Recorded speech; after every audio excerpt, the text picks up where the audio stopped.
السلام عليكم ورحمة الله وبركاته. النهاردة حبايبي هنعمل طاجن مكرونة بالفراخ. معانا دلوقتي نص كيلو مكرونة ومعانا المية مغلية، هنضيفها كده على النار وهنسيبها كده تتسلق نص سلقة. هنشوح بقى الفراخ يا حبايبي، ده البصل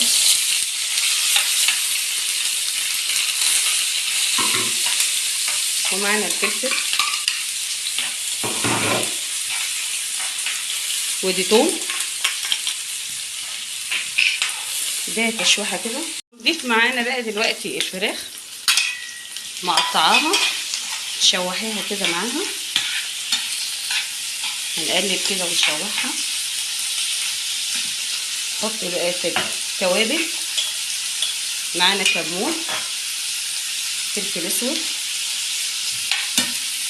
الملح، بابريكا.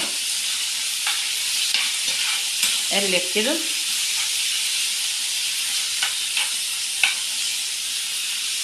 معلقه صلصه، وهنسيبهم كده نفضل نقلب فيهم لحد ما الفراخ تستوي معايا.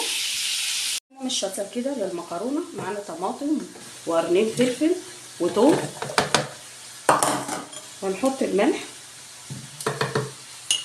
وبابريكا، ومعانا توابل مشكله، ونضربهم في الخلاط. عملنا كده الصلصه دي، كده المكرونه خدت نص سوا. هنضيفها بقى كده، نقلبهم كده على بعض، وعملنا مع بعض الفراخ، وهنحطها بقى في الاطباق دي واوريها لكم دلوقتي. كده في الاطباق هنحط بقى الفراخ كده من على الوش، هنضيفها كده، رصيتهم كده في الصينيه زي ما انتم شايفين، وحطيت ميه كده من تحت، وهنحطه وهندخلهم بقى دلوقتي الفرن، وبعدين هوريهم لكم.